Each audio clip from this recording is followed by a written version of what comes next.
Hello and welcome to Connected episode 225. It is brought to you this week by ExpressVPN, Hover, and Zola. I am your host, Stephen Hackett, and I'm joined by Mike Hurley. Oh, hi. I wasn't expecting to be first. I was like stretching my neck, so hello. I mean, it's a 1 and 2 shot, right? I don't have an order. Whoever. No, you definitely favor Federico. That's true in other ways. We're done with you. Hi, Federico. Hello and welcome to 2019. This is your co-host Federico Vitici. Hi, Stephen. We're back. It's been a while. I feel like since we recorded, we had our year-end review episode go up, but we recorded that a little bit early. So it's been like 3 weeks or something since we've talked in the context of this show. So I'm excited to be back with y'all today. Yeah, we finally settled Federico's contract dispute, and we're back. If people were like, last week, they're like, where are you? I was like, we announced like 3 times we were taking the week off. But we took the week off, and now we're back. They just miss you, man. I know, I guess so. But we're back, and we're going to start with follow-up. Follow-up from sometime last year. I don't remember what the context is for this, so I'm just going to read what past Stephen wrote in the Google document. Waterproof earbuds do exist. Kyle's the Gray reminded us about the Jaybirds Terra Pro, their waterproof, like in-ear workout headphone things. I'd heard of Jaybird. I didn't realize they had a waterproof model, which is super cool if you're all sweaty and sore like Federico is. I have no memory for the context of this. I'm looking at the webpage. They have Epic Endurance. That's epic. Which is you want to have that. So, I mean, cool. But why are we talking about this? I don't know. I think we wanted the AirPods to be water resistant, maybe, and someone said, "Oh, there's no such thing as I don't know." Yeah, anyways, see, they exist. That's the strange thing because I know that waterproof headphones exist because I don't know. I was looking them up once because I wonder if I could get earbuds for swimming. So but it's a super difficult thing to do. Yeah. So, anyways, that's there. More important follow-up, though, is that we won an upgradey. Hey. Hey. I won my own award, finally. Yeah, well, I mean, so I listened to the upgrades for those who may not be familiar. Every year, Jason and Mike over on Upgrade award trophies. I'm still waiting for mine in the mail, by the way. That's not true. No, there's never been a promise of a trophy. Well, I just sort of assumed since I give trophies for things that you would follow suit, but you guys give awards to like your favorite apps, the best apps in a bunch of categories and a bunch of media, and we won for favorite tech podcast for 2018. Thank you, Upgradians, for voting for us. It was really awesome, and just for this one special episode, we're going to use the Upgrady artwork for the show art to lord it over the other tech podcasts that didn't win, but then we'll go back to our normally scheduled show art. I do feel the need for people that don't listen to Upgrade and don't know what the Upgradies is to wonder why I gave myself an award. Like I feel like I need to clear this up. So it's because you can. The Upgradies it includes mine and Jason's votes on things, but we also have a popular vote of the listeners. And Connected won the popular vote, and it was also Jason's nomination. So based upon that, I not so humbly accepted the award. One of the few instances where the popular vote actually works. Yes, where it's correct, and everyone can agree on it. Hey. We also have some follow up about AirPower. Listeners may remember that some time ago we made AirPower predictions. I'm just going to go over what each of us predicted. Federico said it would come out before the iPhones. He was false. Mike and I said after the iPhones. Maybe false, maybe true, we don't know. But AirPower made it another whole year without being introduced. I didn't say which iPhone. Might have been the iPhone 11. But because here's the thing. The reason I brought this in is because I think the episode before our year in review episode, or on the year in review episode, Federico was still standing strong that it might happen before the end of 2018. Because these were listed in our document as 2018 AirPower predictions. So I figure at this point, we can just put this to rest that nobody won. Because they didn't come out in 2018. But what's more interesting to me is that Apple didn't kill it at the end of the year. You know, like you could bury bad news on a Friday at the end of the year like that's kind of what companies do, right? They scuttle You stuff. don't need to say something's dead if you just decide never to talk about it again. I mean, that's true. That's true. That may be what Apple's doing here. This is such like unknown territory because this just doesn't happen with Apple. They don't announce things that don't happen very often. I'm not making a prediction, but my personal feeling is that it's dead. I don't think we're ever going to see it. I don't think we're ever going to see it. I think it's still coming. I remain optimistic. I had a thought today. I had a thought about this today. The reason I think that we're never going to see this product is because there isn't even any concrete leaks to say that it's not happening, which tells me that it is so early in production that like the group of people that are working on it are so small that it is so far away from ever even being a close point of getting out there that we're never going to see it. Like it's not breaking out of like the close industrial design group, right? Like that's kind of my imagination of this. And so if only those people know about it, it never got far at all, which means we'll probably never see it. That's kind of my headcanon on this. It's good. Because there's no big rumors. Like no one's got anything. There's just be like, oh, I heard from this person who heard from this person that it was not going to happen. But no one's got anything close to like a report on it. Let alone leaked hardware from China, right? Like just total silence. But Federico, you're still holding out hope, it sounds like. Yeah, I think it's coming eventually. I don't know. I mean, the reasonable take would be what Myke is saying, that it's probably dead, and the lack of leaks is definitely a sign that points in that direction. But I don't know why I want to remain optimistic. Maybe because I cannot imagine Apple just canceling a product and like it never happened. But maybe I'm wrong. Maybe I'm not. I don't know. I remain optimistic. 80% optimistic is my ratio here. 80% optimistic on AirPower. Bullish. Mm-hmm. Oh, yeah. we don't have to introduce that word to our show. Mm-hmm. Or bearish. I don't know. What's the difference between bullish and bearish? There you go. I've been meaning to talk about this forever. Why do people use these words? Can you like? I assume it's because the bull charges you, whereas the bear is more protective. All right, so bearish is characterized by or associated with falling share prices, and bullish is aggressively confident and self-assertive, characterized by rising share prices. So bearish is prices going down, bullish is prices going up. So if you're bearish on something, you think it's bad, and if you're bullish on something, you think it's good or that it will improve over time. I'm not 100% sure why you would choose these two animals. It is. I want to say it's because the bull, like, is all excited. But like a bear will charge at you. Like, yeah, a bear will like tear your arms out. It's like I feel like you need a timid animal, like it's otterish or something. I'm otterish on Apple stock. No, I feel like maybe the bear, maybe the bear, like the image, the classic image of the bear waiting by the river to catch a salmon. Maybe, you know, right? But that's like, but that bear at that moment is like patient, ready to strike. But bearish means that like it's the store going bad, right? It's waiting for the bear is waiting for the salmon to go down. Yeah. And just like it waits for the stock to go down. Wow. I don't know. I think that's exactly why they called it that. That's the exact analogy. Wait, do salmons actually go upstream though? So it doesn't work. The analogy. No, upstream is part of a different podcast. That's not us. Hey. Speaking of that other podcast, finally moved past this. We have some follow out.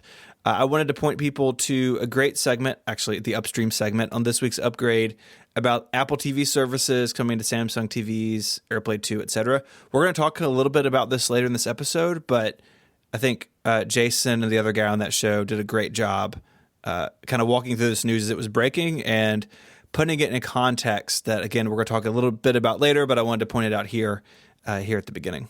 Are they bullish on it? Bullish. I'm very bullish on TVs. but bearish on my choices of TVs, which we'll talk about a little later on. Okay. All right. I want to ask you why. Okay. There's a podcast that I'm bullish about, which is Mac Power Users. Steven's first Mac Power Users went up earlier on this week. It's a very good episode. I'm very proud of Steven and very excited for the future of Mac Power Users because this was a great first episode of it. So people should go and check it out. And also, do you want to talk about your live show? Yes. So Saturday, March 2nd, we're going to be doing a live Mac Power Users in Chicago. So if you made it to Upgrade live back in the fall, it's going to be a similar type deal. But David and I are going to be doing the first live MPU in a really long time. So we're super excited about that. There's a link in the show notes if you want to grab tickets. I would go ahead and do that sooner rather than later. They're going at a pretty good clip. But we would love to see you out there as we take MPU on the road. It's gonna be fun. It's one stop on that road, but it's just the one road. Yeah, it's like a curb. It's not even it's like a section of road. And while we're in the Steven on podcast section of follow out, Steven was on the Stallman podcast. We spoke about Tyler Stallman a few weeks ago when talking about kind of photo comparisons between the iPhones now and the iPhones prior to the 10, right? I think it was like 7 and 10S or something like that, and the HDR. It's a very, very good episode talking about the death of blogging, basically, which I'm about 75% way through it, and I'm really enjoying it. Like, thanks, Steven. That's kind of what it's about, though. Like, but it's like the death of traditional blogging monetization and the difficulty of trying to create new things today and make money from them. And next week, Tyler is actually going to be joining us on this show because he offered to give us a crash course in photo editing, which is something that me and Federico both want. I don't know if I think Steven's probably better at this than the two of us. But it's something that I want because I've been playing around with apps like Darkroom and stuff like that. So Tyler's going to come on the show, and one of the segments of next week's episode is going to be talking all about photo editing, and hopefully especially on iOS. This episode of Connected is brought to you by ExpressVPN.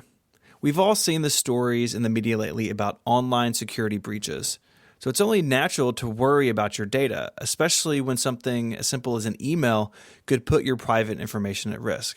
Chances are you're already being tracked by social media sites, marketing companies, and possibly even your ISP, because they can record your browsing history and sell that information to people who want to profit from your info. But the good news is you can take back your privacy with ExpressVPN. It works by securing and anonymizing your internet browsing. It encrypts your data and hides your public IP address. And you can turn on ExpressVPN protection with just one click. The easy-to-use app runs seamlessly in the background of your computer, phone, or tablet and costs less than $7 a month. ExpressVPN is rated the #1 VPN service by TechRadar. It comes with a 30-day money-back guarantee. Look, if you ever use public Wi-Fi and want to keep the bad guys away from your data, you need ExpressVPN. I've been using it now for a while, and I can tell you it's much faster than the previous VPN I was using. The old one, I could always tell I was going through a VPN, and it always felt sluggish. ExpressVPN is really quick, and its app integrates really well. So like in iOS, you just turn the VPN switch on in settings. You don't even have to launch their app to get connected securely. If you don't want your online history in the hands of your ISP or data resellers, ExpressVPN is the answer. Protect your online activity today and find out how you get 3 months free with a 1-year package at expressvpn.com/connected. That's expressvpn.com/connected for 3 extra months with a 1-year package. Visit expressvpn.com/connected to learn more. Our thanks to ExpressVPN for their support of Connected and all of Relay FM. So as promised, we are going to make our 2019 predictions. Just a few episodes ago, we went over our 2018 predictions. I don't remember who won. It's not important. I did. I think there wasn't a winner. That's what my memory tells me. There was a winner. Three-way tie. Three-way tie. Three-way tie. No. So I'm going to go over the rules real quick before we move into this. The order is set by the number of points awarded in the previous year. So we've taken care of that. To earn any points for a pick, everything written down in the document must come true. 1 point is awarded for any pick deemed correct in the first 2 rounds. No half points, all full points. And the risky picks round, this is a special one. 2 points will be awarded for correct picks in this round. If your risky pick is wrong, you lose a point. And all 3 of us, the 2 other hosts, have agreed that the picks are risky. So we've done this in advance. So anything in here we all agree is risky enough for this category. So those are the rules. And Federico, you were somewhat obnoxiously the winner. So why don't you start? All right. I will start. Well, I thought you didn't remember who was the winner. Anyway, it comes and goes when you get older, you know. Feel bad for you. All right. So first prediction of 2019, I think we will see the launch of a new Apple News subscription service to get access to content from select publications in Apple News. This may be the direct follow-up to the acquisition of Texture, or it may be something completely new. Anyway, I think Apple will introduce a new option to subscribe to magazines and other publications, websites, all kinds of sources in Apple News. I don't know if it will be available internationally or if it will launch just in the United States and other countries, but I think it's something that Apple wants to do. I think all signs are pointing to Apple wanting to launch more services in 2019. I mean, Tim Cook said as much yesterday in an interview, and I think one of them will be in Apple News. I would love for this service to actually be international and for Apple to launch subscriptions that grant you access to Italian publications, for example, or French publications, all kinds of sources in Apple News. But this, I don't know. I will just say that my prediction is a new Apple News subscription service in 2019. Would you also want this to be a thing, like as a publisher, that you could go in for? I don't think it works necessarily for Mac stories. I think I pretty much follow the same argument that Jason had on a few episodes ago of Upgrade. For our kind of niche website, I very much prefer to control the all the members that we have that get access to extra content in the form of a newsletter. I don't think I will be able to make as much money if I were to do a revenue split program with Apple over Apple News. So not for me. I could see why websites with millions and millions of readers and subscribers potentially may be interested in this kind of program, because at that point you reach an economy of scale, and so even if you have a small revenue split, it kind of works out for you, because you still get, I don't know, a couple $1 million from people who would have not paid anything.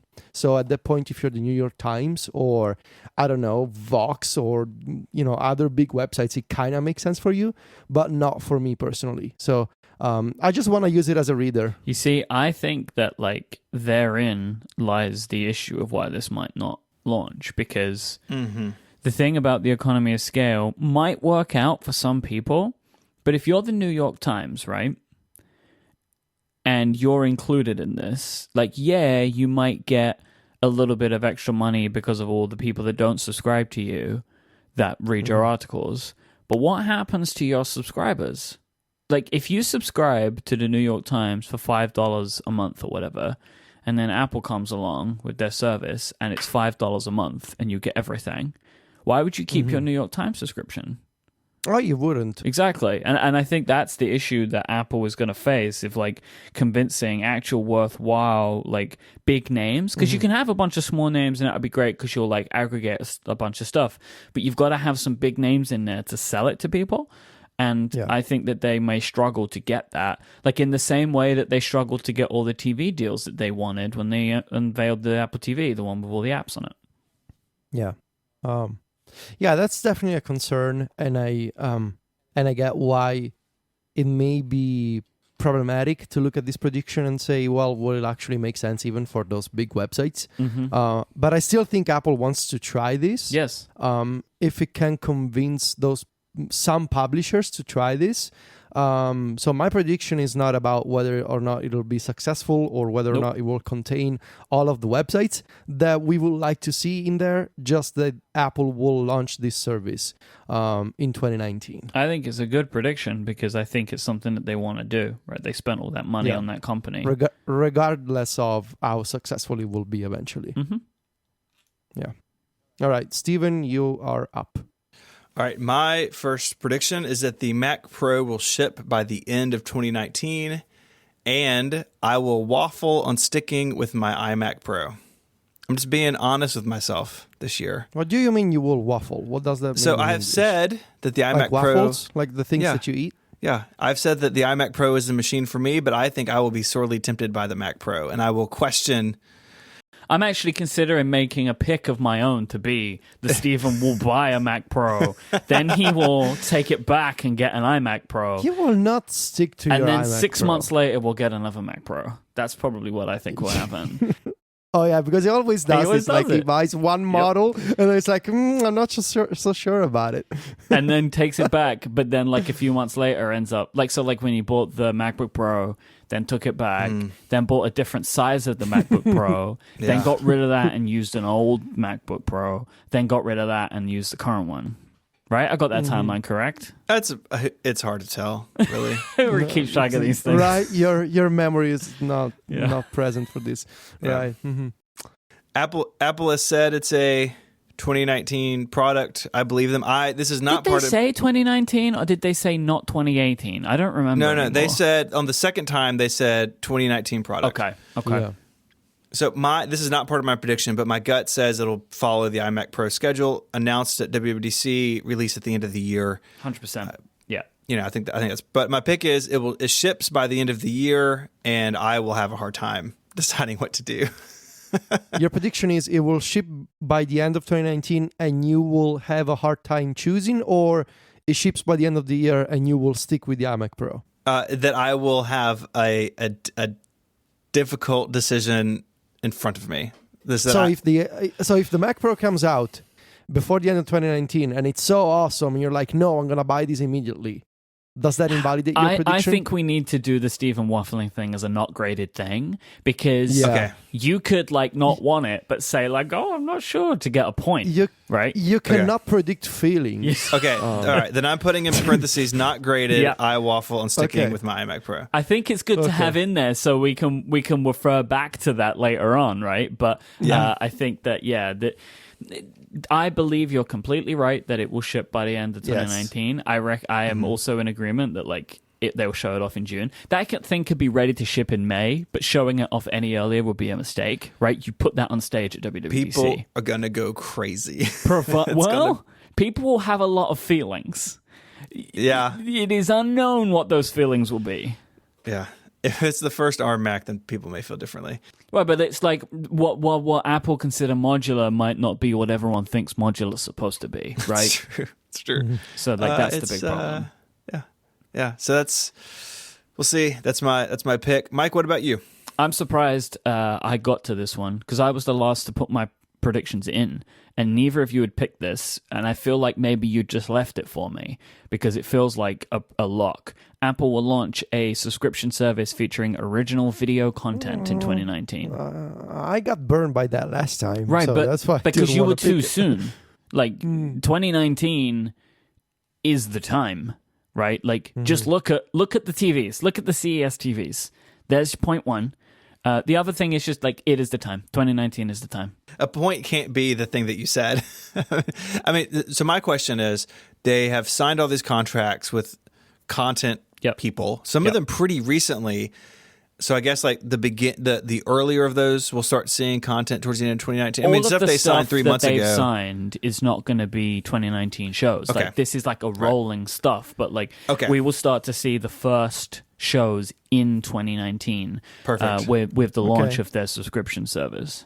Yeah. Do you think they're going to bring back Planet of the Apps like for like a season 2? I wouldn't put it past them, but it feels like it would be a bit of a mistake, to be honest. Yeah, it would. So bad. All right. Mike, this is not graded, but I want to know from you what you think about two things. First, the name of the service, and if you think it will also have back catalog stuff in addition to new original video content. No back catalog. No back catalog? Because no one will sell it to them. And I think it will be called Apple TV. Okay. Yeah, I think this is going to be an original content thing, and you might get something, I don't know, you might get some like iTunes rentals or whatever, I don't know, but I can't see a back catalog in this, which is why I think that they've been so aggressive with the amount of stuff that they're signing, because no one will sell them a back catalog. And the reason, I mean, honestly, I hope there is one, because it makes the whole thing a little bit more tantalizing, but I can't imagine who would sell Apple their content. Yeah. Because all of the big studios are building their own services anyway, so they don't need it. And then when you've got companies like Stars or whatever, one, Netflix will do everything that they possibly can to keep that content, as will Amazon. Yes. And I firmly believe, and like the reason Apple have had to start making their own content is that the TV and film industry does not want Apple to do to them what Apple did to the music industry. Yep. Like, own it. And so I think that that's why it was so difficult in the first place for Apple to do an over-the-top TV service, which is what this was always supposed to be, I think. Like, the Apple TV was supposed to be like your cable box now, right? And everything was just through apps, because the future of TV was apps. But it turns out now the future of TV is original content, and that's what Apple's making. So I was thinking about this a few days ago in the context of Sylvia and I are watching a comedy original TV show on Netflix, and I am personally watching Jack Ryan on Amazon Prime Video. what show are you watching on Netflix? It's a stupid No, come silly on, tell comedy us. to watch before sleep. It's called... Okay. It's... I mean, okay, so the cast is actually pretty decent. It's called The Ranch, and it's a comedy with Ashton Kutcher and Sam Elliott. Oh, The Ranch. Yeah, I've seen this. All right. Okay, you like it? But yeah, it's stupid fun. Okay. It's not. It's a stupid sitcom. Yeah. Pretty much like in the style of what Ashton has done before. So, Sure. But I was thinking about the fact that by the end of 2019, it seems realistic that I will be paying for 4 different streaming services: Netflix, Prime Video, Apple, and Disney Plus. If it launches in Italy, which I think it's a very interesting scenario. Like how different all of this is evolving comparing to what happened to the music industry. You might be doing Warner too, man. Warner Media. That's got HBO and stuff. That'll be your 5th one, especially if they do what I think they'll do, which is eventually a Harry Potter television show. Yeah, I think you're right. There would be 5 because they're doing. Yeah, I wanna have access to HBO. So yeah, 5. Mm-hmm. This is it. Like, the dream of this stuff was that we could get rid of like cable subscriptions. We're just replacing all of that money and then some. That's all that's happening. Yeah, I mean, I'm looking at adding like the Xfinity Instant TV and like comparing that versus YouTube TV and the Hulu stuff. Right now, it's like, why don't I just pay for cable? I'm gonna go the other way. Everything. I say, what do you call somebody who has never had cable then buys it for the first time? A cord Grower? No. tire, cord I don't know, cord buyer. There you go. You just buy cord the cord. gluer. Glue it. I don't know. Because but it was never cut, though. That was the problem. Cord man. Yeah, there you go. Cord man lives again. Stephen Acker is the cord man once again. There's wire man before, I think. Oh, Jason just sent me a message. Cord connector. Hi, Jason Snell. Oh, that's good. That's very nice. I was thinking about a few days ago.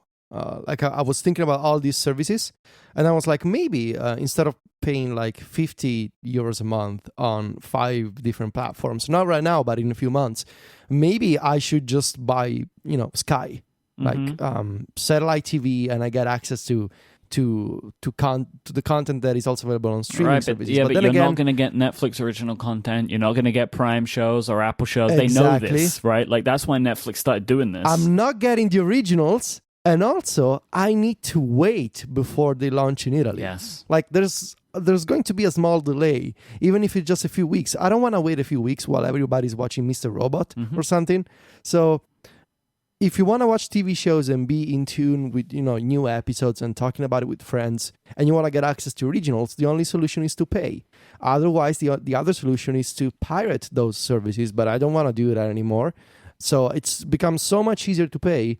It's just an expense that I gotta account for because this is where things are going now, and there's nothing we can do about it. Nope. I suppose. Round 2. Yes. All right. So I think in 2019, iOS, and not saying which version, gets a tabbed Windows, for the lack of a better or proper name, feature that apps can implement. So by tabbed Windows, I refer to the ability to have the same app showing you 2 different areas of content, similar to how Safari can show you 2 web pages at once, 2 tabs at once. I think we will get the ability for apps to show you and to open multiple views. I don't know what the design will look like. I don't know what the interaction will look like. Will you get the ability to have tabs at the top of the title bar like on a Mac? I don't know. My prediction is about the ability to do things like in Apple Mail, show me 2 messages at once, or in Notes, show me 2 notes at once.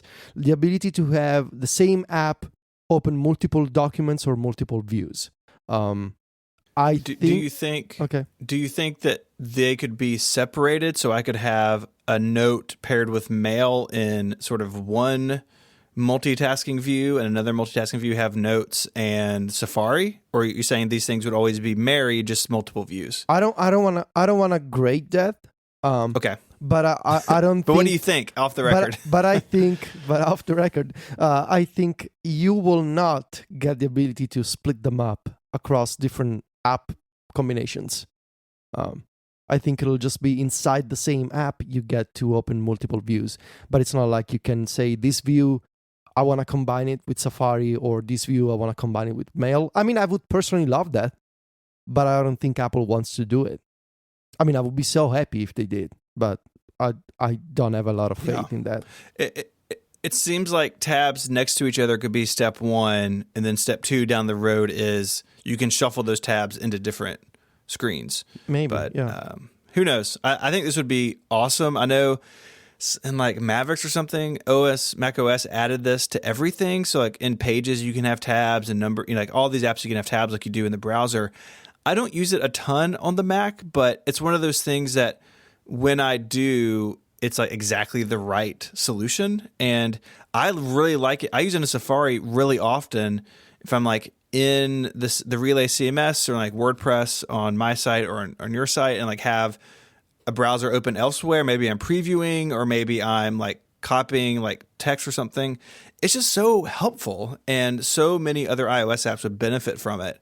I really hope you're right about this one. I really do. Yeah, and I was just doing my taxes today, and I really wanted to show. I wanted to view 2 spreadsheets in Numbers at the same time. I was like, well, you cannot do that on the iPad unless you do some stupid tricks like open the spreadsheet with quick look in Mail or something and then put Numbers on the side. But I want to actually have Numbers show me 2 documents, and I cannot do that. Yeah, just last night I needed 2 Google Sheets. So I opened Google Sheets on my phone and on my iPad. Oh, no. Yeah. Because there was nothing else I could do. Don't you have like 5 iPads in the house? And it wasn't in the same room. And I did that today. I had the main iPad Pro in Numbers and the 11-inch on another page. Oh, yeah, so. we need to talk about it. No, we haven't spoken about it yet. No, I don't want to talk about it today. Next He week. keeps just saying that. It's like next week. Next episode, we'll talk about it. Promise. Okay. I'm putting that in the doc at the top. Okay. It's a prediction. My next pick is that the MacBook Pro with no touch bar, dubbed the MacBook Escape, will just kind of go away in 2019. Man, Where bold. does it go? It stops being sold. Okay. Goes away. Okay. I think that Apple meant for that machine to be the MacBook Air replacement, but people didn't like it. and it didn't hit a price point they wanted to hit, and it was too close to the MacBook Pro, and it sort of felt like a cheap machine because it didn't have the touch bar. I just think it didn't do what Apple wanted to do, and it didn't get updated in 2018 while the other MacBook Pros did.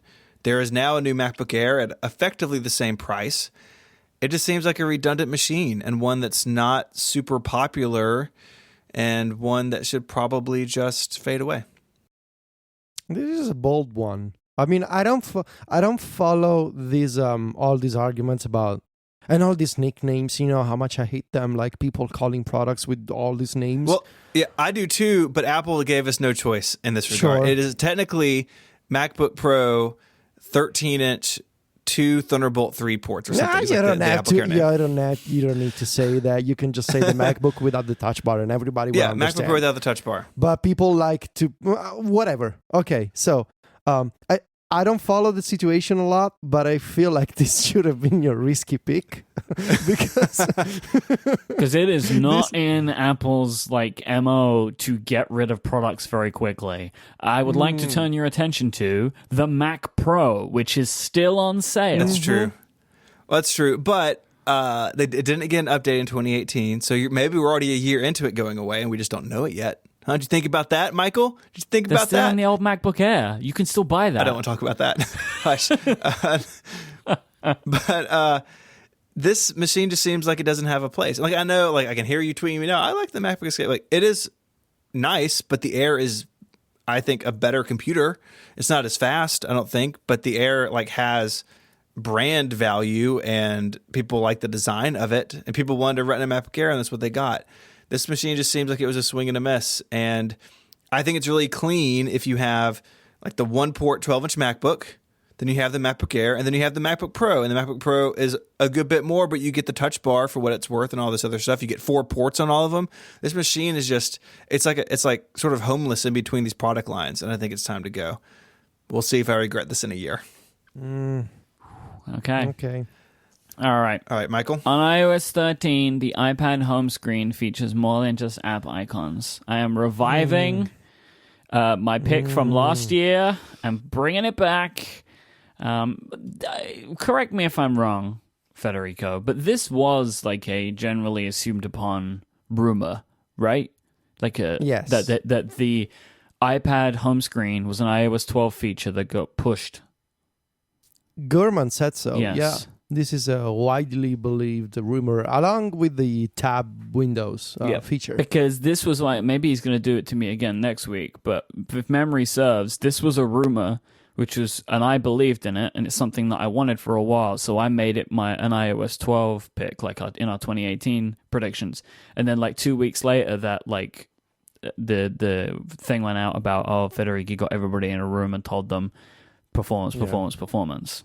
Yeah, that's right. I want you to be right so much. Yeah. And we don't have to grade this, but I wanna know your thoughts on what you think or what you would like to see as more on the home screen.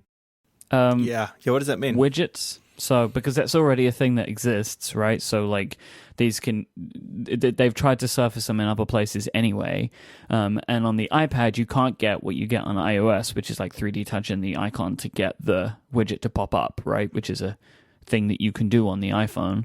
So that would just be fine. And there's some I would quite like. Like, I would quite like my calendar to be on the home screen of my iPad. I would love to be able to tap shortcuts on the home screen of my iPad, right? Like, that they're just a thing that exists. I think shortcuts to files would be kind of cool, as if it's like an actual desktop, like on a Mac. Yeah. And I would also like to be able to create like app pairs and put them together, and then I can just... like 2 icons next to each other. That'd be nice. So like you can just tap it, and then it just opens them up together. And I think I spoke about this before. Like my thinking is that like the launchpad from the Mac moves to iOS, and that's where you get your apps from, and there's just an icon in the dock, and it opens all of your apps. Kind of like Android as well. So you could drag some application icons to your home screen if you wanted to, but there is a separate view which brings up all applications. So I was thinking about that, and like a few days ago, and I had a thought of like, you know how on iOS now there's these this gesture that you use in a bunch of places, which is the vertical swipe from the bottom of the screen. Yeah. And I thought, what if the new home screen is like a desktop, right. like Mike said, but then if you swipe vertically in the middle of the home screen, you open the launcher. Instead of being like an icon that you don't see, you can just swipe anywhere and you like change layers or something. That would be fun. Yeah, like the little swipe brings the dock up, and then the big swipe but it could bring up like multitasking and all of your apps or something. I don't know. But yeah that would make sense for sure. Like I could see that. Yeah, I think it's just clearly time that the iPad graduate from the iPhone user interface, right? And like it's funny because as I say that, I'm reminded that I think we all complained when it was different before iOS 11 or whenever, when they sort of unified again, and then the iPhone 10, like all that sort of awkwardness that there was. Well, but I think then there was nothing that set the iPad apart from the iPhone, so it may as well have just been consistent. But now there is, and so it's time for it to sort of graduate to something more powerful. And maybe they could do what you're talking about. It could be as simple as just giving people an option past like the grid of icons. Like what if it's still just app icons, but they don't have to be in a stupid grid? Like something more spatial, I think would be beneficial on a bigger screen. I like it. I like it a lot. And I also remain convinced of a theory that I had a few months ago on Connected, that app shortcuts will play some kind of role in this. Like in addition to widgets, I think there will be some component that is about actions and having a visual shortcut on the home screen instead of just in Siri or the lock screen, where they never show up on the lock screen for me. But I think they should try again and put them on the home screen and see what happens. All right, so these 2 rounds, standard picks. Next round, risky picks. Right after this sponsor. This episode of Connected is brought to you by our friends at Hover, who are celebrating their 10-year anniversary this January. With Hover, you can find the domains that show the world who you are and what you're passionate about. So my domain 512 Pixels is registered at Hover. It's been there a really long time, and I like that my information is private. I like that the DNS settings are easy to manage. I like that they have really great customer support. So if I have a question or need help with something, I can talk to an actual human being who knows what they're talking about. I value that sort of interaction. The domain is a little unusual, 512 pixels. If you don't know what it means, I'll tell you now. It was the size of the original Macintosh screen. Those compact Macs, 512 pixels, the size of the screen. That's where the name comes from. I like that it's nerdy. I like that it's unusual. The weird benefit of having a digit first is that it usually sorts to the top or the bottom of lists. So it's I'm either at the beginning or the end of what you subscribe to.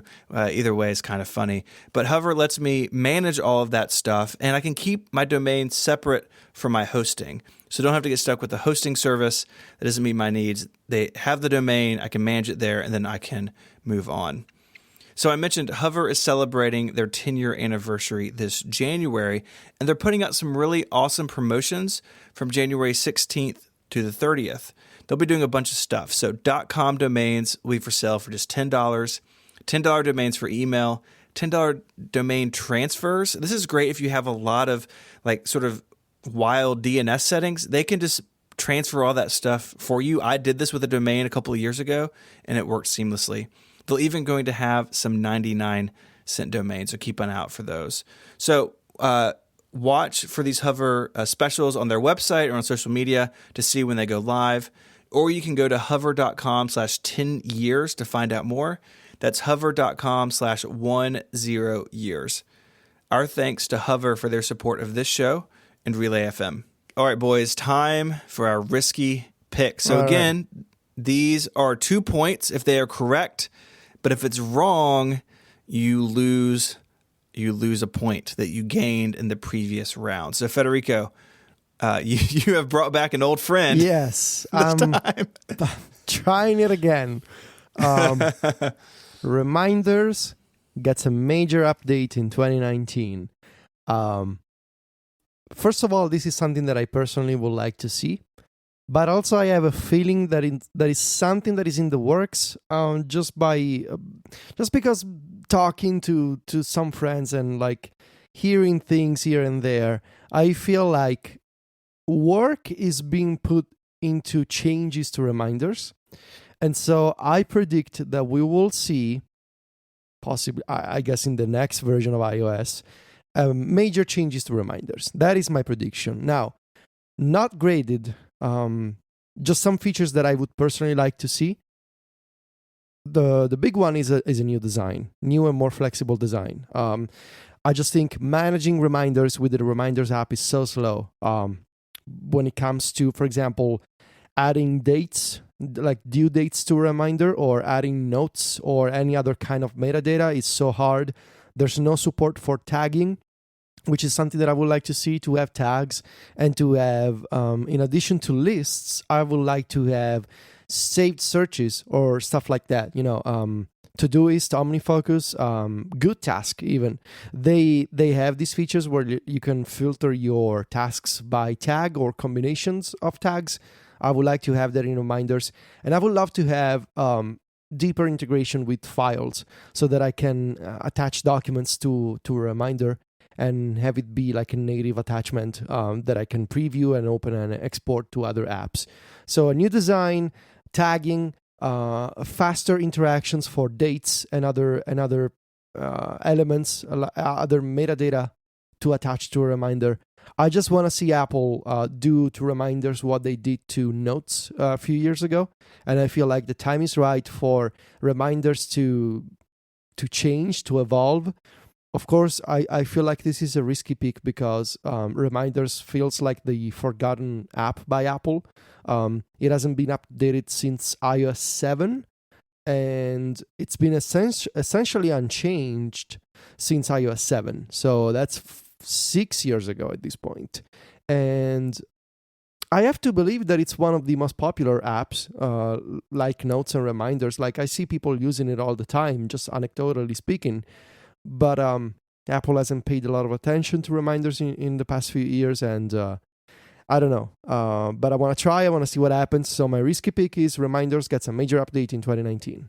So I want to put a parameter on how we decide major, and what I thought was it gets time at WWDC on stage.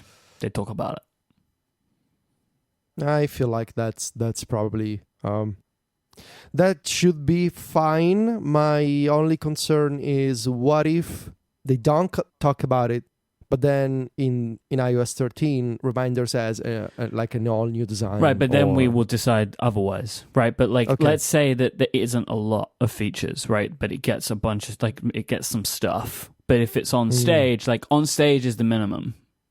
And then we can decide past that. Okay. All right. Yeah. Because if we end up, we all get the beta and we open, it's oh my God, this is a different app. It's obvious, right?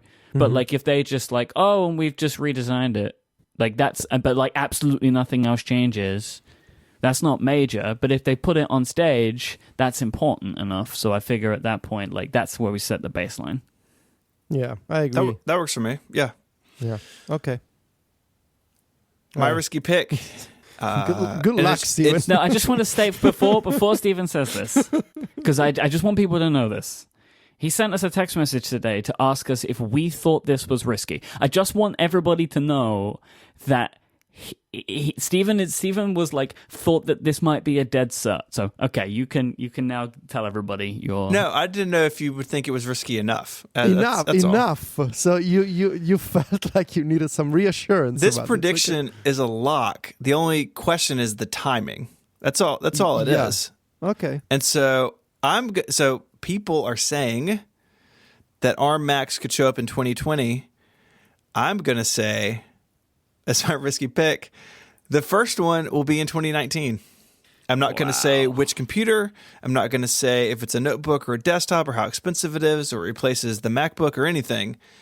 What if Apple just jumps the gun? What if they're ready? What if they think we're ready? All right, so that is your pick. I now want you to tell me the answers to all of those things. This is not graded. What do you think is going to be the first one? I think it's definitely a notebook, probably the MacBook. Clearly, the processor in my iPad Pro, it can keep up with my MacBook Pro, but I think they're going to start this with the notebook line, there was something, maybe it was the talk show. I don't know. I've listened to a lot of podcasts. Somewhere someone said that, they could envision a world where like the notebooks are on ARM and the desktops stay Intel, at least for the foreseeable future. Like, that's interesting. But I just don't know. When they did the switch to Intel, it was the MacBook Pro and the iMac went first. And then very quickly after that, the rest of the line transitioned. I don't think it's going to be as fast as that unless there is some sort of like secret ARM project that can like keep up with like the iMac Pro right now, because right now Apple's ARM chips can't quite reach that level of performance. So if all they have to deal with is all that we know about, it will be notebooks first. So we'll see, But I just want to say, right, that it coming in 2019 means that at WWDC, they have to announce that this is happening. Yeah. And then give people a very short window of time. I feel like it's too soon, man. Either 2019 or 2020, the timeline could be this. They announce it at WWDC. The first beta of macOS whatever is ready for it. And there are developer tools ready, just like they did with PowerPC to Intel. They said, hey, there's Rosetta. And you may remember, you probably don't, there was an Intel transition hardware kit. I've been meaning to write about this for years. I need to get around to doing it. But basically, it was a Power Mac G5 with like a Pentium 4 in it. I remember all of this. You paid some amount of money, and then you had to send it back. Like I've looked for years to find one. They don't exist. But if you have one, find my email address. I don't think anyone was allowed to keep one. I think because what happened. No. I think Apple like killed your family if you didn't give it back. It was in the contract, I'm pretty sure. But so that's my only question of like, they announce it and there's some like reference hardware, or do they say the simulator's good enough? Because Apple's been emulating ARM. You can run ARM software on a Mac sort of in the emulator for a really long time, and so maybe that's enough to get this up and running, and then macOS whatever comes out in the fall. And that's when the new machines ship, or just towards the end of the year. I don't know. But it just feels like maybe Apple's more ready than we're giving them credit for. And maybe they're going to surprise us. Who knows? That feels like it's feeling exciting. It's the timeline that gets me, right? If it ships in January 2020, I'm going to be super upset. It's the timeline. Because like we're half of the way through the year before they'll even talk about it. Like the first reference of it. But that's going to be true in 2020, right? So, like, that I don't think has a bearing on what year it is. I think that's true for any of them. I also do wonder if, like, I feel like it depends on the Marzipan timeline, because I feel like you maybe wouldn't want to do both of those at the same time. It feels like a lot. Yeah, that's my concern. Yeah. Or, and I'm not a developer, so like, if you're a developer and I say crazy things in a second, please forgive me. What if the Marzipan stuff and compiling your Intel Mac apps for ARM are kind of the same thing, or like they're wrapped up together? Like, I don't know. I mean, iOS apps are going to have to recompile to run on Intel Macs. So I don't know. The chat room is asking, ARM Macs announced or shipping? I wrote ships because I'm going all in. Oh my God. Stephen Hackett feeling risky in 2019. I know. My God. So we've judged my pick. But this next one is classic. No, Myke it's not pick. classic, and I'll tell you why it's not classic. No, because Myke has added. Oh yes, it is. Myke's it's the longest pick typed out here by far. Yep. But it is like 4 things glued together. And Myke, you always get these wrong because half of them come true. We're good. And if you were just shorter, or so go ahead. Apple releases Let the chat room decide. An iPhone subscription service that bundles a device, Apple Care, and a selection of other Apple content services into one monthly payment. Are you sure about this? This isn't as wild as you think it is, because 2/3 of this, they're already doing it. The only difference is take the iPhone upgrade program and add services to it. And add iCloud to it. Anything. That's why I said other Apple content services. I was super careful with this one. I wasn't going to be like, and they add the TV service and iCloud, and because that's what I would have done last year. But now it's just you take the iPhone upgrade program and you put some online services in it. That's it. Okay, so when you say I want to hear from you the details. You say content Yeah, services. content services. Does that include iCloud storage? Exactly. No, it doesn't include iCloud storage. So content, you mean media? Music? Well, I mean, it can include iCloud, but that's not what I'm talking about. Apple Music, or the Apple TV service, or the Apple News stuff. So, okay. See, I could see a world where they do this, and then instead of $38 a month, it's $39 a month, and you get the 50 gigs of iCloud space. Yeah, but that's not risky, though, right? You wouldn't have let me have that if I was just like, oh, they add iCloud to the upgrade program. So you are saying specifically content, not... Yeah. So if they do this and it's just iCloud, you get this wrong. Yeah, I'll just be sad. That Okay, doesn't I'm feel put risky. In parentheses just to clarify. It doesn't feel risky, right? Not like, just if I said to additional- you, if my pick was Apple are going to add iCloud space to the upgrade program, I don't know if that would, like... It doesn't feel risky. It feels out there, but it doesn't feel like a risk. Riskier would be they're going to double the free amount of space for everybody. But like, That'd be fun. The reason I think this is a few things going on. One, they are going to have a bundle for their content. I think it's why one of the reasons they're doing the news thing is so they have something else to add to Apple Music and Apple TV and then the news thing. So they'll have like what feels like a bigger package, even if you never use the news thing. You'll be able to buy them individually, but I think they'll have a package for all of it. They already do the iPhone upgrade program, right? Where it's like a monthly fee. And I know like it's done through a bank and everything, but like Apple can rectify that and make all that work the way that they want to. And the other reason is the quarterly earnings adjustment that they just did. And this, I think that Tim basically says this is going to happen, right? That they're looking at ways to spread the cost of iPhones, right? Like that they want to have the ability for people to pay monthly is basically what they were talking about. Like making, that kind of stuff that feels like a real easy way to fix your upgrades cycle, because people just come into this program and they get a new phone every year, and then they get a bunch of other stuff too, which all feels free. And I know that the upgrade program exists, but they do not do a great job of promoting it. They haven't spoken about it in a long time, which makes me think the reason they're not speaking about it is because they have this better one in the works, and they want to wait for that. That's why that's my pick. And Okay. there you go.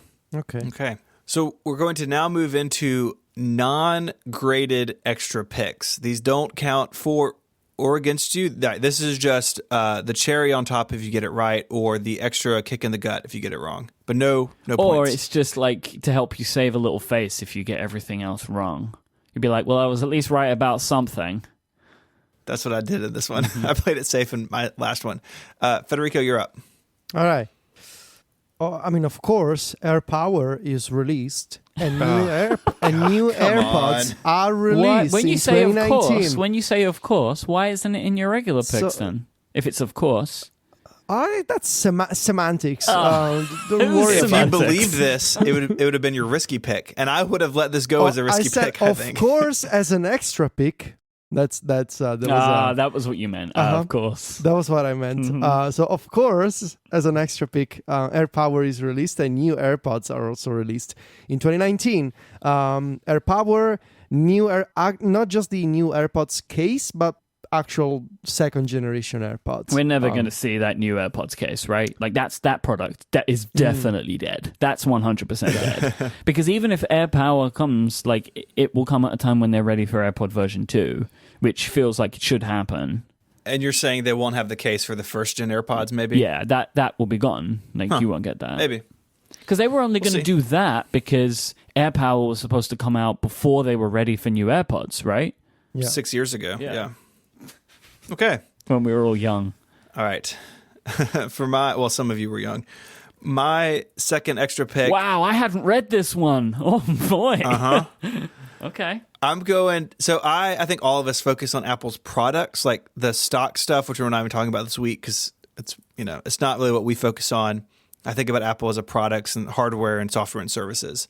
So I'm going outside of my comfort zone, and I'm just going to say someone on Apple's executive website. So there's a page on apple.com. I think it's /leadership. Maybe we'll find it, put in the show notes. It's got a grid of like human being faces, people who are SVPs or presidents of whatever, this, that, and the other.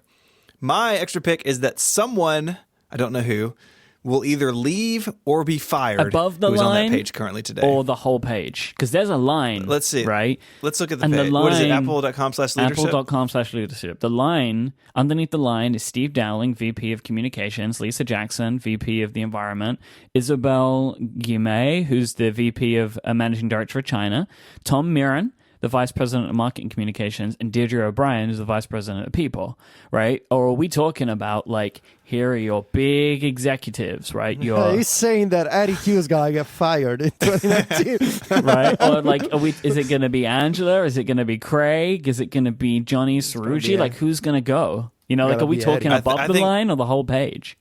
I think the whole page. Okay. That's less exciting.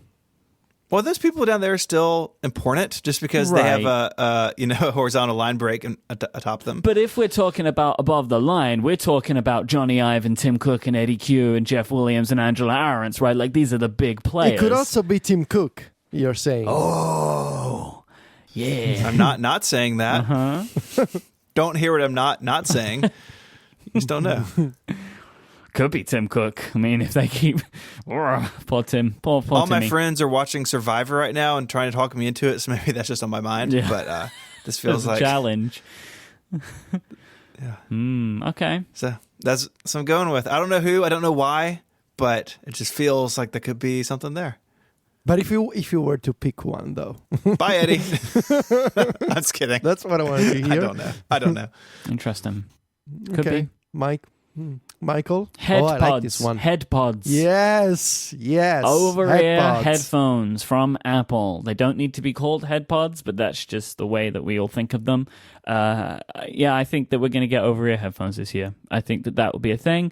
It's a thing that I would quite like. I would like some Bluetooth headphones, some nice Bluetooth headphones for traveling and stuff, and I'm not buying any for now. I have some like B&O H6 that are wired, which I'm just going to keep around with the various dongles that it needs. 2 dongles I have to keep with them now. One for my iPad, one for my iPhone, which is awesome. Love that. Thank you. Dongletown. It was amazing. But I'd like some Bluetooth headphones, but I'm going to wait because I really like the AirPods. And if Apple can do for over-ear headphones what they did for in-ear headphones, then I'll be very happy. I had somebody say this to me, or I saw it on Twitter. I think I saw it on Twitter because Casey, his broke, or I heard it. Who knows? It's like what Steven said. Information just comes in. I don't know where it comes from. That they may be like the best Apple product available right now. You know what it was? Jeremy Burge told me this yesterday when I had lunch with him, that he thinks that the AirPods are the weird best. flex, but I know. No, it was a good flex. I love Jeremy. That the AirPods are like the best thing that Apple makes right now. And I agree, right? Like there's nothing wrong with them. They're simple. They do the job. They still have that kind of magic about them. They're great. I love them. Because who has something bad to say about them now? Not really. And I feel like being out in London after the holiday season, oh boy, they are everywhere. And they are so back-ordered right now. That really badly. Like, I went into the Covent Garden Apple store yesterday, and I was going to buy a pair for Adina because she keeps taking mine. So I don't want her to keep doing that. You can't share earbuds. The problem is she just she uses them and then she takes them out and just puts them down, not in the case. And it's like, I can't abide by this situation. So no, you got to solve that. I was going to buy her some. So I went into the Apple store, the new Apple store, and there was a box on the shelf, and I picked it up, and I was walking around, like looking at the Apple store and stuff, and I went up to the guy, and I was like, I'd like to buy these, please. And he was like, oh, I don't think we have them. And like in my mind, I'm like, well, I got the box in my hand, and Fake box? display only box. Oh, come on, Apple. He went down and checked, and I know why this is happening. They are incredibly stealable, right? And I've never seen a display-only box for anything in an Apple store because you do the checkout thing, right? So, like, they have to put the real products on the shelves. But AirPods are such a desirable item right now, I think, and they're I think that for some reason now they're seeing their big moment. I think people are stealing them. So, but they're display-only boxes, and there's like 5 of them on a shelf, like these display-only boxes. When the guy was like, he was trying to say, oh, we only get deliveries on these and these. I'm like walking away from him, right? Like, I'm done. Like, you've told me they're not here. You don't have to explain it to me. Like, I don't need to hear about how often you get deliveries. I'm out of the door. Don't you know who I am? God. That's what you said. And then, but I put an order on Apple's website, and they're going to arrive sometime before the end of January, apparently. Yeah, they are everywhere. I've noticed that as well. I think they were extremely popular over the holiday season. Like, I remember when I first got them, like, I felt self-conscious at the gym wearing them because they do look kind of silly. Mm-hmm. But now it's just like they're just everywhere. Yep, they're sort of like the default pick, I think, for a lot of people, which is cool. Well, until they get the shipments, Mike, I'm afraid to tell you that you cannot live with Adina anymore. You cannot share AirPods. That is unacceptable. Cannot happen. So you need to find another apartment for you, Mike. It's the only way, right? Like, I just got to leave now. It's the only. It's such a shame. We had such a good marriage, but now... Well, I know, and the wedding was fun, but you're done. So over a pair of AirPods. That's terrible. She doesn't listen to this one of my shows, which is probably good for everyone involved. I could send her an MP3 later. I thought about making this one of the main picks, but I don't know. I was more confident about the other ones.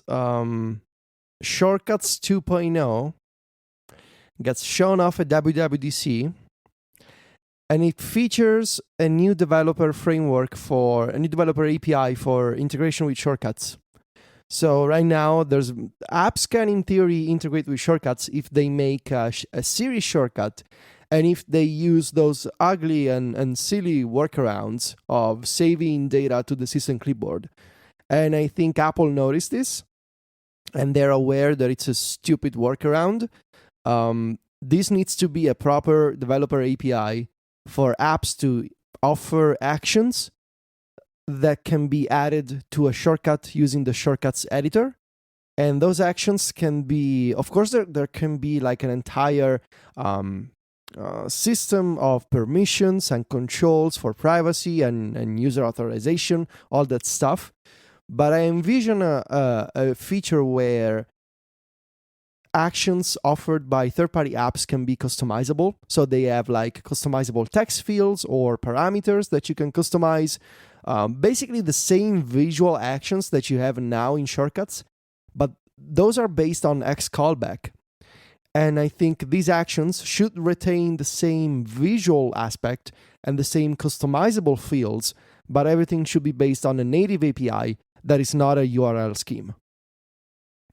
And in addition, I would like to see, and I would predict as an extra pick, folders finally, because I mean seriously, and also AirPlay 2 actions. I'm gonna say. So what would an example be of an AirPlay 2 action? Oh, stuff like connect to this specific device, or take this song and play this song on the living room TV, stuff like that. Like being able to control where stuff is playing, or being able to control playback, like play and pause on this AirPlay 2 device if it's playing something. Okay. And to clarify, just because the chat room is saying this, I want to save us from the tweets. This would be like Shortcuts version number 3.0, but the second version of Shortcuts. Right? Because Shortcuts, I think, is 2.1.2. Yes. So Shortcuts 3.0, whatever, the second major version of Shortcuts. How dare you, Federico? How dare you? Sorry. How dare you? Oh, I'm the Shortcuts guy. all I want out of a future version of Shortcuts is when you set up a new device and you open Shortcuts the first time, it doesn't scramble the order of your shortcuts. Oh my God. Can you not sync the order of shortcuts? Like, come on, guys. It's killing me. Yeah. And that and folders has been like, once you have over 50 shortcuts or even 30 shortcuts, becomes unmanageable. So I mean, I got hundreds. That's not true, but I've got enough where, so I had to reinstall it on my iPad, and I did it, and I knew like the second I opened it, I was like, oh, here it comes. And I opened it, and then I opened it on my phone. I was like, oh, come on. Yeah. It's so sad. All right. My extra pick is a hedge against my risky pick. I think both of these things, I think in equal amounts. And I don't think they are necessarily mutually exclusive, but that is what it is. I think that WWDC, so normally WWDC is like, this is what we're doing this year, right? It's this iOS version, this macOS version. This is what we're doing with Swift, et cetera, et cetera. I think we are going to see part of WWDC this year be labeled, be talked about as a multi-year plan, specifically to move the Mac and iOS closer together. Whatever that means. If that means ARM Macs, or if that means Marzipan, or if that means something new that we don't see right now. But Apple talking about, we are starting a multi-year journey, a multi-year process to this end goal. That would be really unusual, which is why I don't want points associated with this in any way. But it just feels like we're at the brink of something really big. It's like the iPhone software roadmap, right? Like, yeah. But even that was mostly just like, this is what we're doing this version. Like, I think this is going to be like, this is what we're doing now, and next year this is going to happen, and in 2 years we will be here, as opposed to where we are today. So a multi-step, multi-release, like overarching story about where they're going.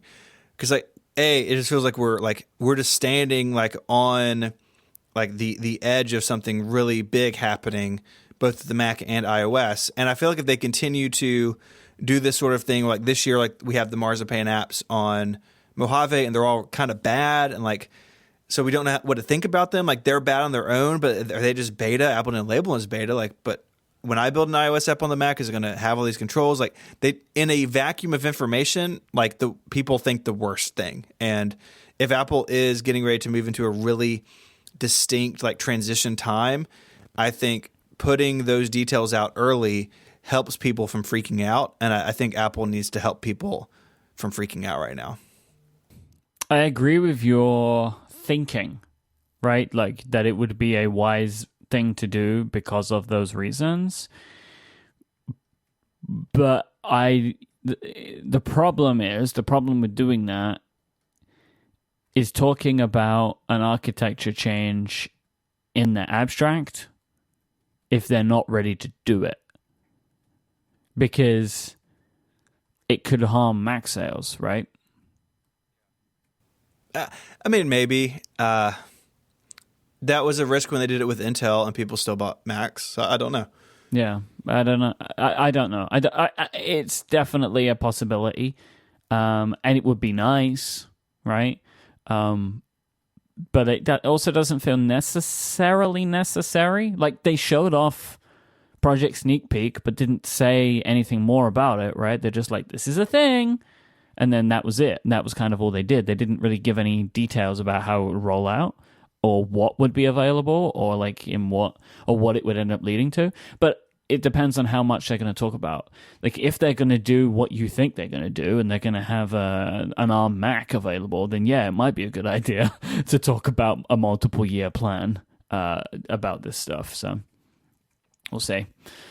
All right, my last non-graded pick was a rejected risky pick. So this was my first risky pick, but my fine co-host, my esteemed co-hosts, said it was not risky enough. I disagree. Not both of them. Oh, yes, actually. I forgot about that. Thank you, Federico. Federico agreed that it was risky, and Steven said it wasn't. And then we asked John Voorhees to adjudicate, and John Voorhees fell on Steven's side. My last pick is... Old people sticking together. The 2019 iPhones start at a lower price than the 2018 iPhones. That feels risky to me. It does feel risky to me. But, I mean, it feels like it's more likely now because of the way this year has gone, but that's still like I don't know. I still feel like a way to solve it is to have more phones available. But that should. I've thought a lot about this, and I want to do a segment where we like talk about ways this could become true. I want to do that in like a show here pretty soon, I think. But it just feels like something's going to happen here, whether it be a reduction in price, or something like the things that make the 10S more expensive go away in the 11 or whatever's next. I don't know. It just feels like something's got to give. Like stainless steel. Yeah, I mean, I don't think the stainless steel doesn't account for the $300 price increase, but it just feels like something's got to go. So I like this. The reason I said it wasn't risky, and that may just be colored by the season we're in, where like Apple just dumped their bad earnings news, but it just feels like they've hit the ceiling. So we will see. I hope you're right. Yeah. I mean, unless, of course, we are wrong and there isn't actually a pricing thing, and the reason that people didn't upgrade was because they didn't think there was enough in the phones as opposed to it being a price. Like, that's the thing we don't know. My assumption is the phones were too expensive, but... Yeah. Or Apple misinterprets what actually happened, right? It could be the worst outcome, actually. We're going to talk a little bit about Apple spreading its TV wings and Apple Music Wrapped, but I want to tell you about our final sponsor. This episode of Connected is brought to you by Zola. Zola is reinventing the wedding planning and registry experience. From your engagement to the wedding to decorating your first home, Zola is there with compassionate customer service coupled with modern tools and technology. See, I said coupled. Do you guys like that? It's a nice touch. Very right? good, yeah. The Zola Registry, that's good. The Zola Registry has everything you love about your favorite department store, plus lots of extras like honeymoon funds, fitness classes, wine subscriptions, and so much more. They have over 500 top brands and 50,000 gifts, experiences, and cash funds to choose from, making it easy both for you, but also for your guests. They even have top-rated apps for the iPhone, iPad, and Apple Watch so couples can manage their registries on the go. Now, Myke, I believe you just got married. Is that correct? About 6 months ago, yeah. Yeah, pretty close. Tell us about that. Let me give you the two things. Two things about wedding planning. It's super stressful and it's incredibly expensive, right? Zola helps by making the site very easy to use when you're setting up a wedding registry, and they have lots of options that you can choose from, which is awesome because you don't want another thing that you have to battle with.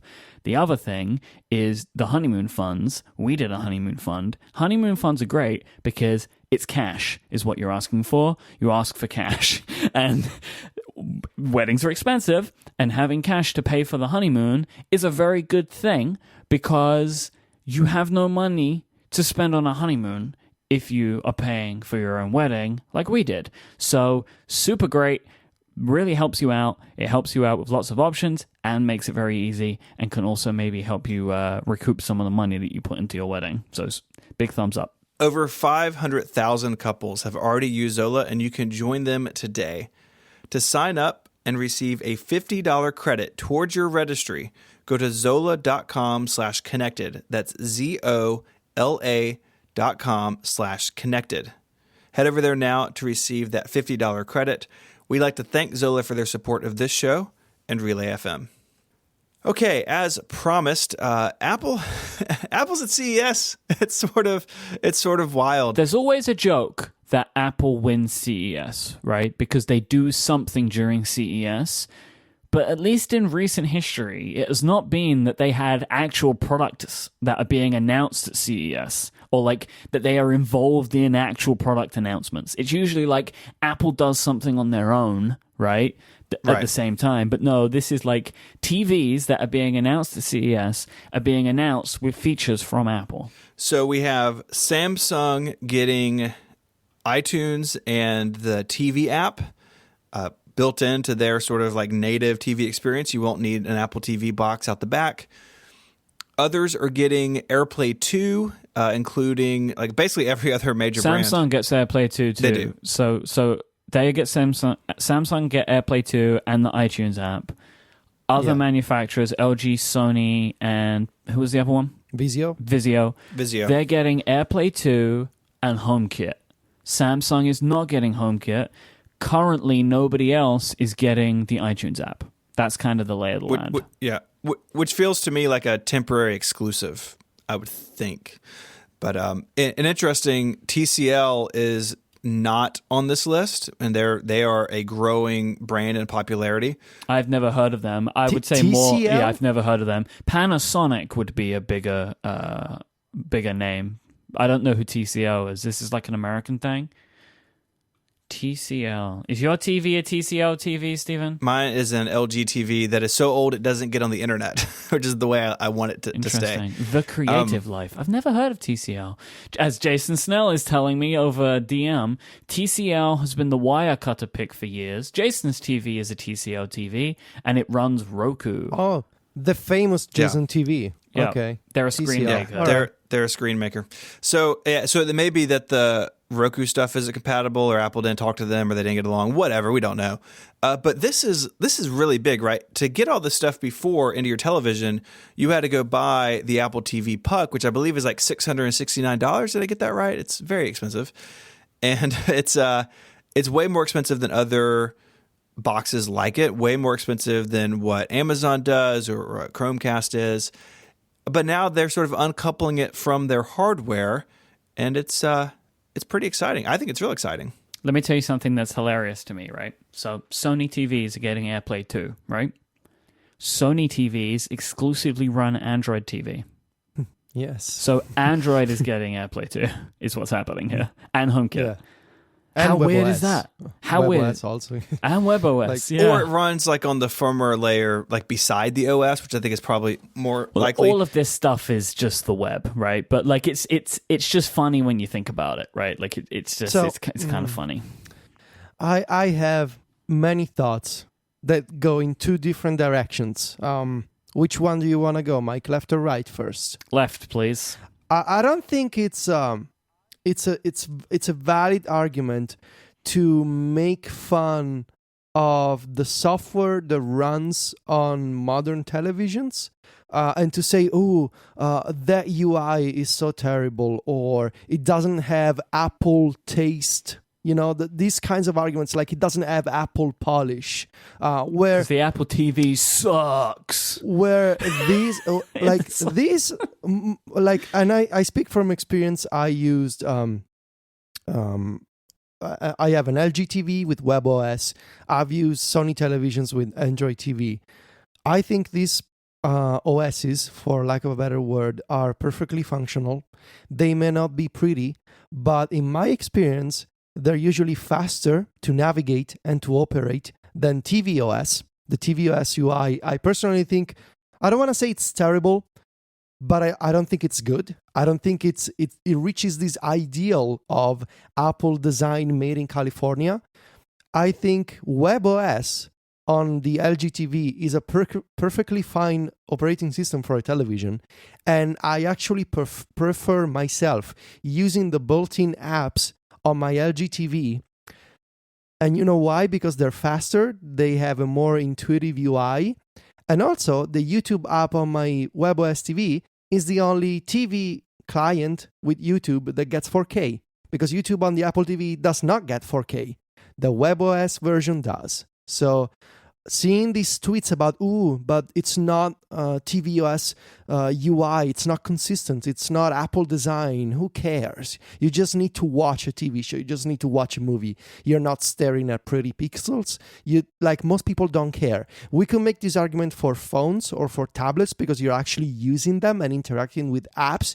You are interacting with UIs day in and day out. But on a TV, you just need to watch stuff or you need to play a video game. I don't think it matters. So that was my left direction. Well, you know what every other TV manufacturer has in common? Their remotes are better than the Siri remote. Like the very basic interface. Yes. The very basic my God. interface to get into it is, I mean, that thing is so consistently frustrating. And I've had mine, I've got the 1080 Apple TV because my TV is old. And I don't know, how many years has that been out? Like 4 or something? I still perpetually get it wrong. Like hold it the wrong way or click when I mean to drag, or it's just really frustrating to use. Yep. So the other direction was, I am confused by this split of AirPlay 2 and HomeKit support. Mostly because I've seen these screenshots of the Home app in what I presume is a future version of iOS, maybe iOS 12.2. That shows you, I think this was in the Visio slides maybe, HDMI as an accessory in the Home app. And I don't know what's that gonna do. Like, does it mean you will be able to make automations that turn on your TV? Or does it mean that you will just be able to say, change to this specific input? I don't know what HomeKit support means in the context of a television.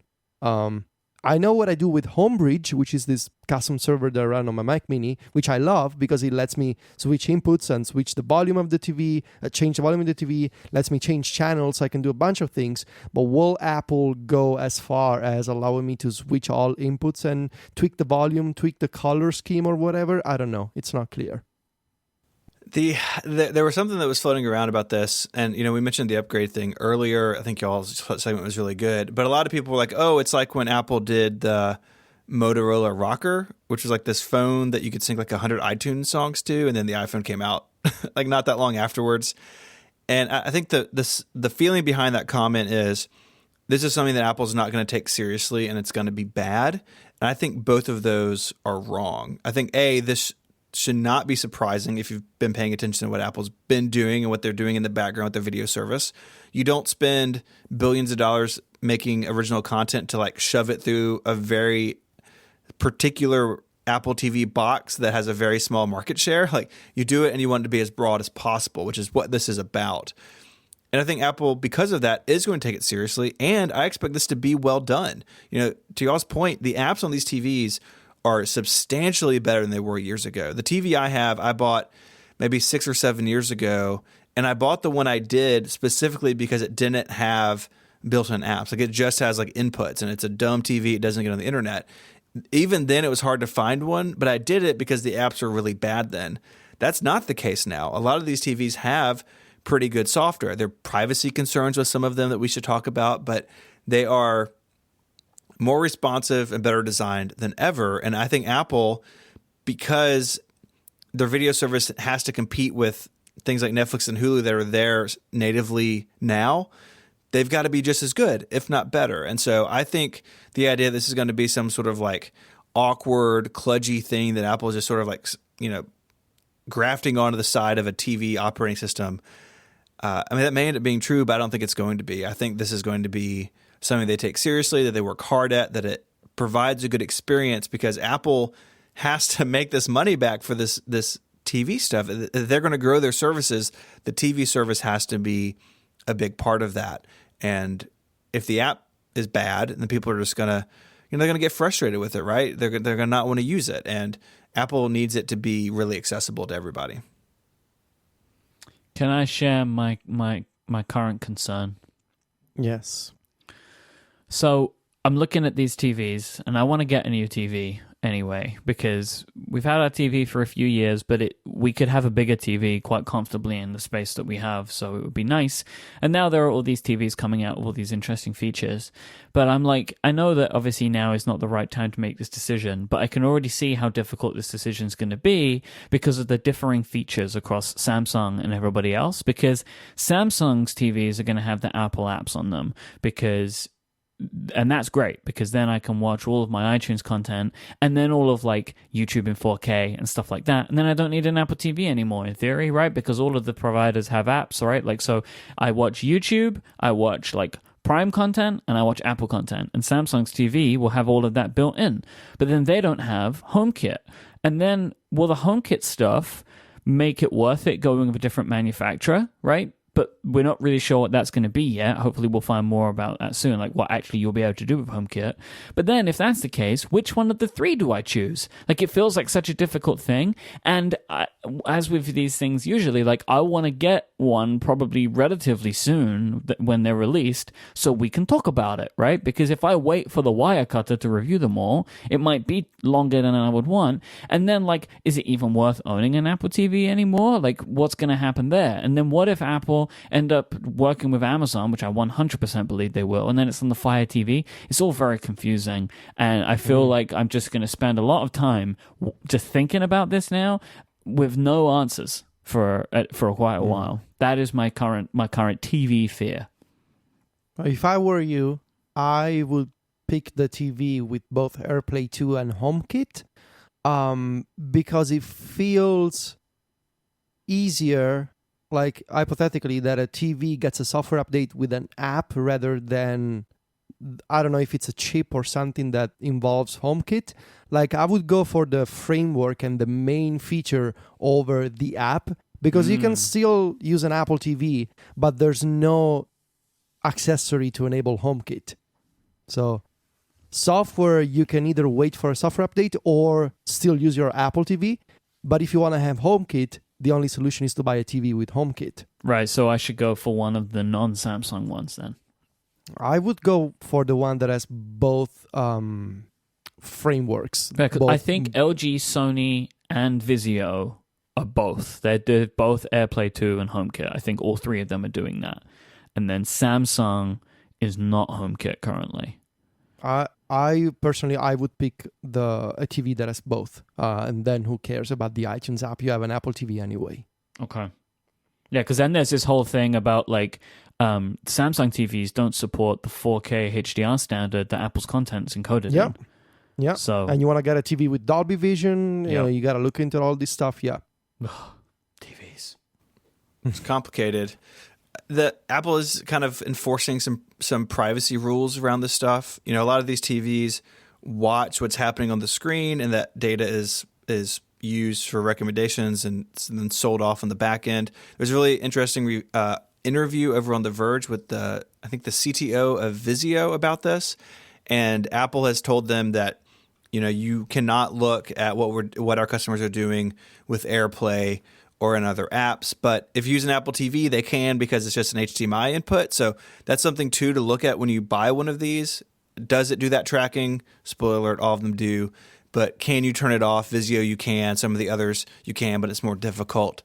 So there's a lot. Like, buying a TV is complicated. Like, Mike, I'm kind of in the boat you are. I feel like this is the year where we upgrade to like a nice 4K TV. I like to go a little bit bigger. But like, I just feel paralyzed by the choices, and I can wait. So I'm hoping that sort of a clear winner, sorts itself out maybe midway through the year or this fall, and I can make the move. But it's complicated. Yeah, we might be more likely to see the kind of more traditional technology outlets review these TVs because of this stuff, where they typically wouldn't. So that might be there might be some Verge reviews about these TVs where they typically don't review TVs, but they may be more inclined to because of the Apple stuff. So that might be good. And also, I really hope that, personally speaking, my 2017 LG B7 gets a software update, at least with AirPlay 2. Have they said anything about that at all? LG hasn't said anything about backward compatibility, so I don't know. That's not looking We'll good. see. Yeah. Fingers crossed, though. Yeah. To round out this week, Federico, you have published, I got to say, is maybe like the most mind-bending shortcut that I think you've published in a long time. It's your workflow masterpiece, is what it is. There you go. You think so? Oh. Yeah. This is the most involved and complicated workflow / shortcut you've ever built, surely. It is the most complicated. I've built other complicated shortcuts, but I feel like this is it surprised me in that I think it's a combination of, it was complicated, but also it resonated with people a lot. Whereas other complicated shortcuts that I made in the past did not break out of the workflow people niche. This one did, and I was really surprised by that. Well, I mean, it makes sense because this shortcut that we're talking about is called Apple Music Wrapped. Federico built Spotify's end of year thing that they do, where they show you data about the music you've listened to for Apple Music on Apple's behalf, basically, and published it. And it's incredible. And it gives you a kind of a grid of icons and stuff of your most listened to songs and your most listened to artists and genres and all kinds of information. Presents you with a web page, which is private to you, and a PDF with embeds on it and stuff. It's wild. And my favorite thing about this shortcut is the little notifications that you get when it's. I've never seen that before, really. That like when I'm running a shortcut, like it gives me like actual iOS notifications, right? Because I like it. Yeah. It adds a little bit of personality to it. It's cute. Oh, thanks. Yeah, that was one of the last minute improvements. You, Mike, you suggested to do the top artists, and I also added that in the last 2 weeks. Yeah, it was a lot of work, right? I've been working on this for 2 months, since late November, essentially, and it's it's got over 500 actions, and Yeah, it was impossible to create in the shortcuts editor, all the scrolling and all the duplicating of actions, because there's no easy way, like there's no native way to fold, for example, blocks of actions. There's no way to easily copy and paste shortcuts, actions in the shortcut without having to use third-party hacks and workarounds. But I'm really happy for two reasons. It's really fast, despite all the actions that it contains and all the things that it does. And also, it doesn't use any. It doesn't have any dependencies. It doesn't use any third-party servers. It doesn't have any of those like third-party community stuff that is going on these days, and I don't really feel confident about for the future. It doesn't have any third-party code. It doesn't store any configuration files or cache files in your iCloud drive. It's very clean. It runs from top to bottom and doesn't save anything on your device except the things you want to save. You decide to save. Most people, like the vast majority of people, are reporting successful results in running the shortcut. Which I cannot believe that you... I mean, I know you spent quite a bit of time yesterday debugging it, but I felt like you were going to just... Like at scale, it was like, oh, well, there was something I didn't account for and it's not working, right? Because it's just the sheer... parameters of the data, the variation in the data that can be input into this are so broad. Like, I'm really surprised that it worked. And this is nothing on your ability, just upon how complicated a thing this would be. Yeah, and ultimately, so for the vast majority of people, it is working correctly. The edge cases that are left are all down to the fact that some songs have special characters in them, or some artists' names have special characters in them. And I want to say two things about this. First of all, I cannot possibly test all of the Unicode characters that may be present in the Apple Music database. This is just not something that I can do. But most of all, I don't have the tools in shortcuts to make sure that this is not a problem. Because to do things like sorting numbers from biggest to smallest, there is no native action that does that. There is no native shortcuts action that can take some text and say, let's take a number and see which one is bigger, which one is smaller. To sort numbers, I have to use custom JavaScript that you don't see, but is actually loaded in a web page inside shortcut that is invisible and that doesn't open, but the shortcut is actually opening a web page and running JavaScript code to sort numbers or to do deduplication of lines of text. All these crazy hacks shouldn't be necessary if only I had native actions to do this, and those native actions could do what shortcuts does, which is making sure that you don't get an error for Unicode stuff, making sure that the shortcut is never interrupted because the system takes care of problems for you. But by using these workarounds, I don't get any of those safety measures. So I have to hard code all of these edge cases myself. And like I said, it's just impossible for me to consider all of the possible variations of quotes and double quotes and special characters and weird Unicode names, and the fact that people can upload tracks from their iTunes libraries, and when they do, they may use special emoji or special Unicode signs, because I've seen people do this. So you gotta go for the 90% of people in this case, and for the 90% of people, it's working correctly. So I'm happy about that.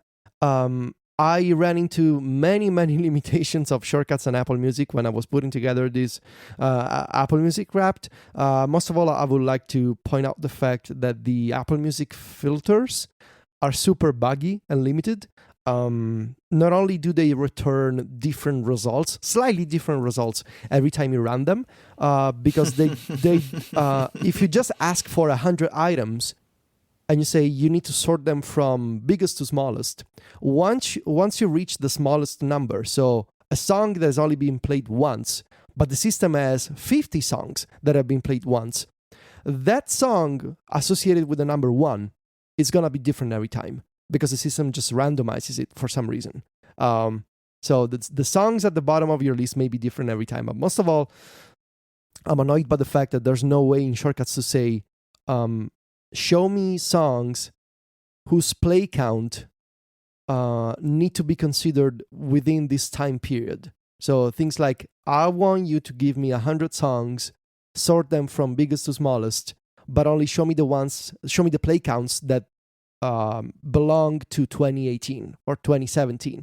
There is no logic to separate play counts by year, and that is something that, of course, I detailed in the article as a limitation. But yeah, better Apple Music filters, better actions to do sorting and cleaning up duplicates. A better way to manage a long shortcut, because at 500 actions it becomes impossible. But overall, I mean, the response from readers has been incredible, and this has gone way beyond what I was expecting. I was like, maybe a few hundred people will like this.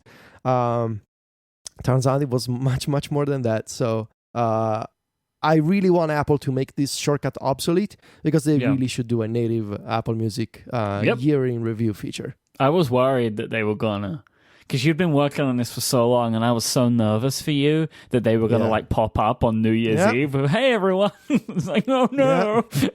Yeah.